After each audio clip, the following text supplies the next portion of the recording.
चंद्रपुरात भाजपला दणका. वडेट्टीवारांच्या नेतृत्वात काँग्रेसनं मारली बाजी. जिथं जिथं भाजप आमदार तिथं तिथं काँग्रेसचा विजय. राज्यात आज 288 नगर परिषद आणि नगरपंचायतींचे निकाल जाहीर झाले. या निवडणुकांच्या निकालांमध्ये भाजप आणि महायुतीचा बोलबाला दिसतोय. पण चंद्रपूर जिल्ह्यातील नगर परिषद आणि नगरपंचायतींच्या निवडणुकीत काँग्रेसनं भाजपची विजयी घोडदौड रोखलीय. कारण जिल्ह्यातील 10 नगर परिषदांपैकी 7 ठिकाणी काँग्रेसनं नगराध्यक्ष पदासह सत्ता काबीज केली आहे. विशेष म्हणजे जिल्ह्यात भाजपचे 5 आमदार आहेत आणि त्यांच्या मतदारसंघातही काँग्रेसनंच बाजी मारली आहे.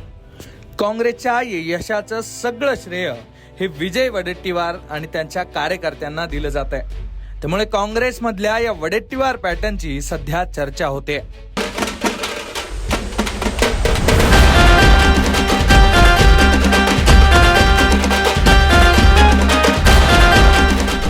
देशात आणि राज्यात सध्या भाजप आणि त्यांच्या मित्र पक्षांची सत्ता आहे. त्यामुळे सध्या होत असलेल्या स्थानिक स्वराज्य संस्थांच्या निवडणुकांमध्येही त्यांचाच प्रभाव जास्त राहील असा अंदाज व्यक्त केला जात होता आणि घडलंही तसंच. राज्यात 200 पेक्षा जास्त नगर परिषदांमध्ये महायुतीमधल्या पक्षांची सत्ता आली आहे. पण चंद्रपूर जिल्ह्यात एकट्या काँग्रेसचीच हवा पाहायला मिळाली आणि याचं पूर्ण क्रेडिट हे काँग्रेस नेते विजय वडेट्टीवार यांना दिलं जात आहे. चंद्रपुरातल्या ब्रह्मपुरी मतदारसंघातून विजय वडेट्टीवार हे आमदार आहेत. त्यामुळे त्यांनी ब्रह्मपुरी नगर परिषदेसाठी मोठी ताकद लावली होती. त्यांच्या या प्रयत्नांना यश सुद्धा आलं. ब्रह्मपुरी नगर परिषदेत काँग्रेसचे योगेश मिसार हे नगराध्यक्ष म्हणून निवडून आलेत. तसंच पक्षाचे तब्बल 21 नगरसेवक विजयी झालेत. दुसरीकडे बल्लारपूर, मूल, नागभीड, घुगुस, वरोरा आणि राजुरा या नगर परिषदांवरही काँग्रेसचाच झेंडा फडकलाय. म्हणजे भाजप नेते सुधीर मुनगंटीवार, कीर्तिकुमार भांगडिया, किशोर जोरगेवार आणि करण देवतळे यांच्या मतदारसंघातील नगर परिषदांमध्येही काँग्रेसनं भाजपला धोबी पछाड दिलाय. काँग्रेसला मिळालेला हा विजय महायुती सरकारच्या धोरणांविरोधात जनतेनं दिलेला कौल असल्याचं सध्या वडेट्टीवार म्हणतात. शेतकऱ्यांच्या समस्या, लोकशाहीवरचा अंकुश आणि इतर मुद्द्यांवर जनता नाराज असल्याचं त्यांनी सांगितलंय. हा विजय पक्षाच्या कार्यकर्त्यांच्या मेहनतीचं आणि संघटनेच्या बळाचं फलित असल्याचंही ते म्हटलेत.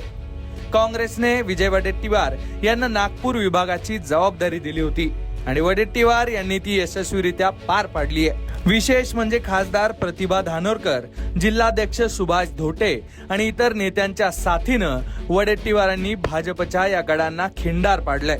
काँग्रेसचा हा विजय परिवर्तनाची सुरुवात आहे. येत्या महापालिका आणि जिल्हा परिषद निवडणुकांमध्ये पक्ष आणखी जोमाने उतरेल आणि जनतेपर्यंत पोहोचेल असं वडेट्टीवार या विजयानंतर म्हणालेत.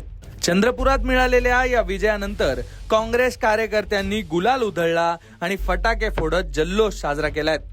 हा निकाल चंद्रपूर जिल्ह्यातील राजकीय समीकरण बदलणारा ठरणार का हे आता पाहणं महत्वाचं असणार आहे. पण दुसरीकडे भाजपच्या विजयाची घोडदौड सुरू असताना पक्षाला मिळालेला हा विजय काँग्रेस कार्यकर्त्यांसाठी मात्र बळ देणारा ठरणार असल्याचं दिसतंय. एकूणच चंद्रपुरातल्या या काँग्रेसच्या विजयाबद्दल आणि एकूण राजकीय समीकरणांबद्दल तुम्हाला नेमकं काय वाटतंय ते कमेंटमध्ये नक्की लिहा आणि अशाच राजकीय घडामोडींसाठी तुम्ही लोकमत पाहत राहा.